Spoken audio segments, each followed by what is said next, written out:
So when you go to Quizizz, and if you don't have an account, of course, you can sign up for free for an educator account. I've already got one, so I'm going to click on the login screen and continue with Google because that's how I use my sign-on. And you'll see that once you get in there, they've got some sort of promo going that they're trying to donate money to worthy causes. So you can, if you're watching this right away and that promo is going on, if you give a shout out of thanks to someone, they're going to donate a dollar to the worthy cause. But once you're in Quizizz, it lays out the menu very handedly over here on the left-hand side. You can see that I have part of the ECMEC domain and school district, and yours, of course, would say whatever yours happen to be. And there's some handy features over here on this left-hand side. David's going to talk about a lot about these different options that are available here in the Create menu. So I'm just going to show you that that's where it is. They have a neat Explore feature here where you can, and that's by default the one that the screen that you're on, where you can just type in any topic that you have and find out what content has already been created by other Quizizz users that has been made public. And you might be able to steal some ideas from those of others. There is a library area that shows different activities that you have created, whether the lesson plans or flashcards or any of the other activities that are there. One nice feature here that I think is pretty helpful for teachers to be able to look at how much usage is getting put into their activities they create by going into the reports menu. And you can see I only have a couple here just because I sent it out to a demo class that I have. That doesn't show that it's been used a ton, but if I were in there playing around with it, you could see a lot more activity within there. Other things that you would be able to do with this, you can connect it to your Google Classroom if you're a Google Classroom user. And there are some other options if you are using any of these others like Canvas or Schoology, but those would be the premium features that you would have to have that purchase paid for account to be able to use. But it looks like if you're a Teams user, you can also have the ability to send out your content to those different classes as well. There's the ability to create accommodations for certain groups of students once you had your kids in there. They also are promoting some new features with their Quizizz AI, which we'll explore a little bit as part of the flashcards. But there's also a toolkit down here that includes, kind of like you've seen with other educational AI platforms, the ability to be able to generate quizzes, worksheets, write lesson plans, those sort of things that we have found in, say, things like Magic School or School AI.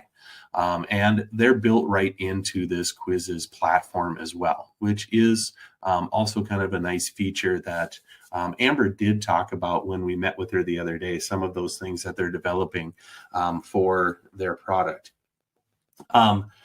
Yeah, and so if I go back here to this home menu, then you can see that it also lays out on your dashboard some things that are trending in your state or in your region, and gives you some other sorts of activities that might be of interest to you.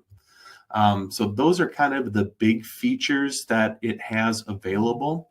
One of the things that I would point out is what David and I are going to show you today are things that we are going to put together under the tools that are available to teachers for free.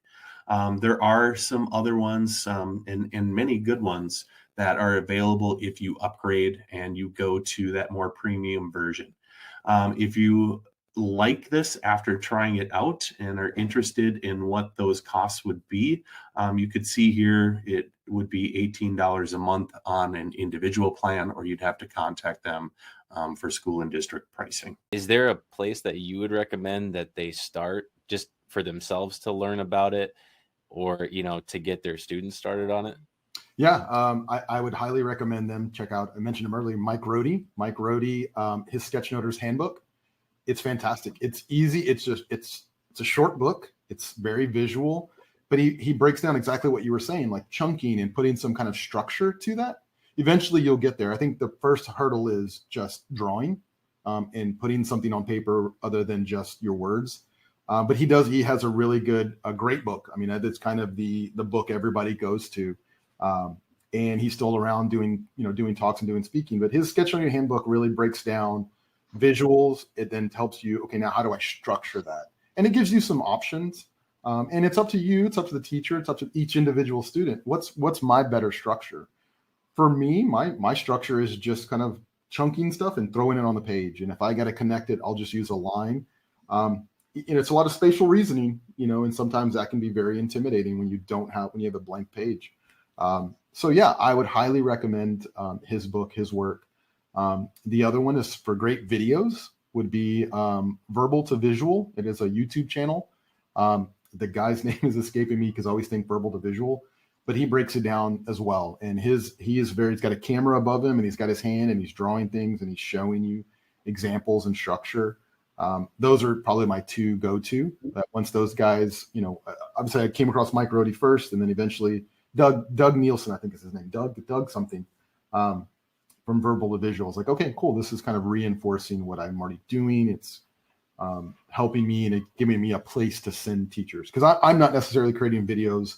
It's just hard. You got to have the time to do it, and but those two guys definitely would be incredible resources. And neither one are educators, but yet speak to educators. So yeah. Okay, I great. found both of them just Googling them right now. So Yeah, they're going to be bookmarked and on my list of things to check out here too. And Mike already has a podcast. So what I like about his podcast is he talks to everybody. It's not educators. It is people out in other industries and how it's being used there, which really helps with how is this useful? Well, when kids leave school, they're gonna be in other industries, and it is being used there in other industries. So cool podcast as well. I think it's Sketchnote Army is his podcast. Yeah. I think a lot of people don't realize too that you've probably seen sketchnoting, because like I know that I've seen videos of complex topics or even school topics where on YouTube there has been videos of sketchnoting, and it just kind of the video is moving through the process. And so I think people are probably more familiar than they even realize with it, because you've probably seen a video or two that resembles the same thing. For sure. And it can easily be kind of a double-edged sword when it comes to sketchnoting, which I definitely try. Part of my talks or my workshops are just kind of easing the anxiety around drawing, because when you do Google sketchnoting and you just go to an image search, there's very beautiful artwork. I would consider artwork as an illustrator, like that is very beautifully done. And for some teachers, they're like, I can't do that. I'm not an artist. I'm not. So I try to say it doesn't have to look like that. Oftentimes those are created, even the ones that I created are for the purposes of it's going to go on social media, or somebody has paid you to do that, to create a piece of artwork. And I can show some examples. It doesn't look like that in the classroom necessarily. It can be very much simplified version of that. And so I love it, but if you're not careful with it, it could easily like, no, I don't want to do that. If you don't want to dig any further, it can definitely be intimidating. So if I had been onto YouTube and I had found Ryan Freehand here, okay, and I'm just going to grab the link here for this video and go back to my FigJam here and find my widget here for YouTube. There we go. And choose YouTube and paste that link. Go. Hey, there we are. Found that video, can drop that right in here on the page. And if I did, I'm going to zoom out so I can move this. If I did make this a section, what can I then do with the section? I can hide it so people can't see my video until I actually want them to see my video. David, I see you're doing some other kind of fun things over here in this part of the screen. Yeah, sorry. Okay, so I put in, let's do this maybe. Are you sticking to the theme better than I am and actually choosing some relevant French Revolution things?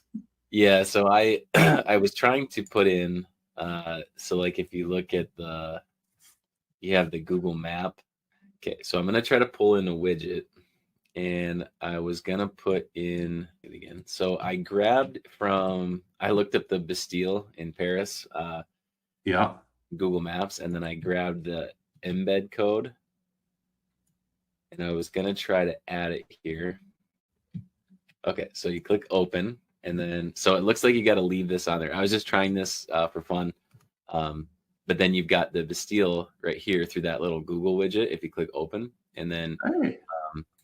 and then you could always make you could use like a connector or whatever, and go from here to here, stuff like that. So it's kind of a fun thing. Is that one that you added there, Jeremy, or is that you must just be zooming in on mine? I'm zooming in on yours. Okay.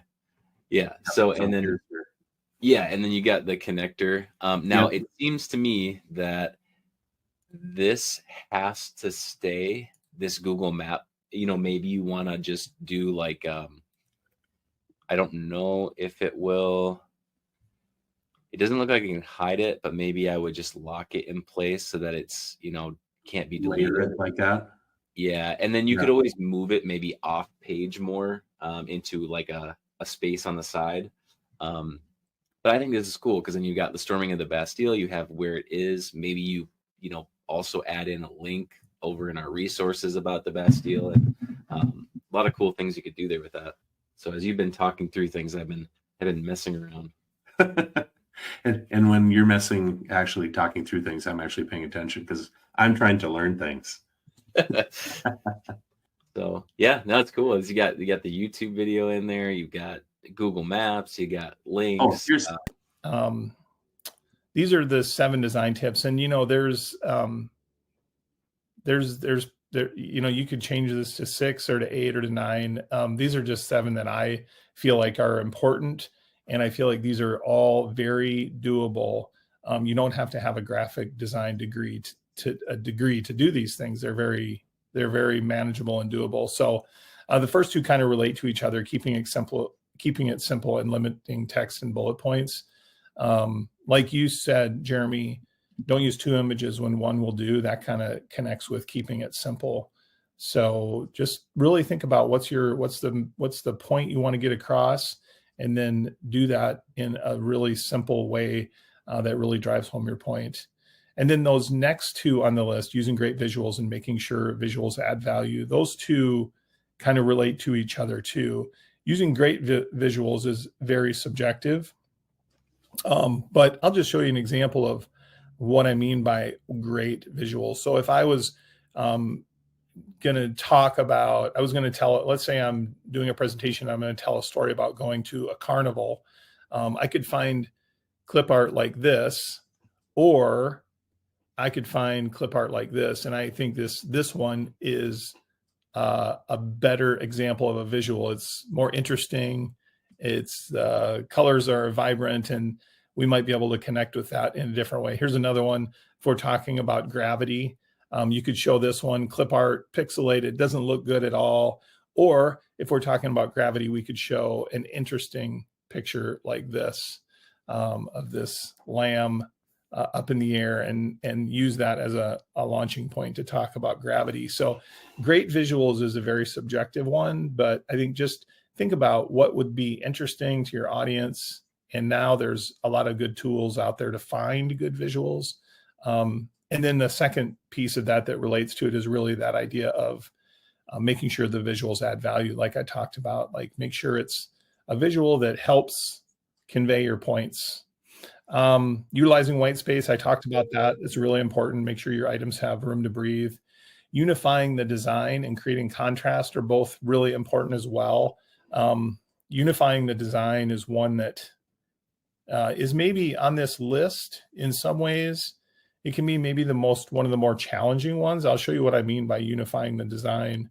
So when I start to put together a presentation and I'm really thinking about the visuals, I try to be consistent with my fonts. So here's my font list. I'm going to use this font where it says titles, and I'm going to have it in a colored rectangular box. The text on the slides is just going to be text like that. And then if I have questions, I'm going to use this script font. So I'm going to limit my fonts to 2 or 3. That's it. Every slide is going to only use those 2 or 3. And then colors, I have a lot of colors here. This is normally I would probably have 3 to 5 colors, and that's all I'm going to use throughout the whole presentation. So limiting text, the number of fonts that you use, and then deciding on a color palette, those things really help unify the design. And then here's another illustration of how you could do this. So here's a poor example, and this came from a book. I think this came from the book Presentation Zen, which has been around a while. It's popular. Here's an example of where the design is not unified. And what I mean by that is we have all sorts of different types of images or visuals around this 8 ways to improve health. So we have clip art, the apple, we have kind of clip art icon-y type things, the broccoli, the hiking boot. We have an icon that's white. We have an icon that's in a circle. We have a photograph of the salad. We have a photograph of the kids.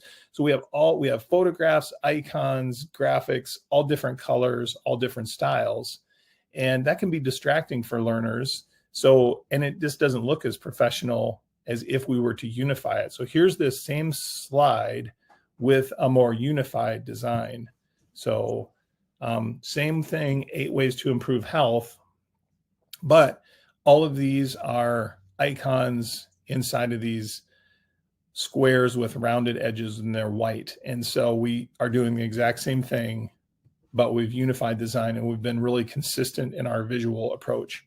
So this one is tricky because, finding those things can be hard. But the nice thing is we're going to talk a little bit about tools later. There are some really good tools to help with those type of things too. So unifying the design. And then the last one is creating contrast. So contrast is important. And contrast, we often think about contrast just simply as like colors. So here is really good contrast. Here is not good contrast. Here's another example of kind of poor contrast. So we want to have dark backgrounds and white text, or light backgrounds and dark text. But we also can create contrast with not just with dark and light, but with the different styles. So watch what happens to this slide when I add contrast. And the contrast that I'm adding here is I'm changing the font color, the font weight. And so that adds contrast. It kind of highlights certain things. So you can almost see that this one, when I add that contrast, it makes those years stand out a little more. So there you can see when I've added the contrast how 1881, 1880, they stand out a little more. So if you have things that you really want to highlight to users, contrast can really help do that, either through colors or through styles of fonts and things like that. So there's that list. And so those are 7 things that I think are really, really helpful and important for remembering when you're doing visual design. Yeah, awesome. Okay, so NotebookLM, really what it is, it's a Google product. It's still in its experimental stage. So it is definitely something that is evolving, and Google, I'm sure, is going to be finding ways to make it even more applicable to a lot more different people. And I do think that there's a lot of possibilities here, especially in an educational setting, to use NotebookLM for several different purposes. And so we're going to take a dive into what NotebookLM has to offer. And you could see here when you come to this page that NotebookLM shows up here, and you are going to sign into it when you click on the Try Notebook LM. It will bring you to, if you're not signed in with your Google account, because it's a Google product, you're gonna sign in with your Google credentials, right? And if you're not signed into it, you know, it will ask you to sign in using those credentials, which would be where you would find them in a normal Google product anyway. So I already have this logged in as myself, so that's why you see my little icon up there. And when you get to this landing page, it doesn't look like there's a whole lot here, but there's a lot of powerful things that it will do. I want to get back to showing you though this homepage to begin with, because it shows you a little bit about some of the things that are possible with NotebookLM. They describe it as being an AI research assistant, which is definitely true. You're going to see some instances where I've done that. It has a spot which, when we open up a notebook, will allow you to upload a lot of different types of sources that you may have, including links to YouTube videos. It could be links to websites. It could be Google Docs or Google Slides that you have. Different audio or other video files can also be added into it. And it's going to be a place then that you not only can upload your sources to, but it can help you organize them as well. Then once they are imported, it's going to be able to give you a summary or an insight into many of the different types of sources that you have uploaded. And you'll see some of those summaries. You can also then, once you have your sources added to it, be able to ask their AI chatbot to be able to do certain tasks for you. Could be summarizing, could be analyzing, maybe to synthesize a couple of your different sources together. And one of the new features that I really like, which I'm going to demonstrate for you too, is this audio overview, which will take some of your notes that you have and basically like create a podcast episode for you that goes along with what was available in the notes that you had. And I know one of the things that David and I have been focusing on with several different products that we take a look at are some of the privacy and student data privacy concerns that you should be made aware of. And as a Google product, it does comply with other Google products to be able to use it, and they're not using the data, your personal data, to help to train it. But like with other AI sources, it's only as good as the information that you put into it, right? So if you're putting in personally identifiable information, realize that you do leave the door open for some of that stuff to come back at you. So be considerate about that with the types of stuff that you choose to add into it. Okay, so I'm going to switch over to my kind of notebooks that I've created. And you can see that I've started several different ones. There are some that come with it as examples. And if you want a very detailed description of all of the things that are possible with NotebookLM, check out this introduction one that comes with it. I didn't create that one. It's just right there.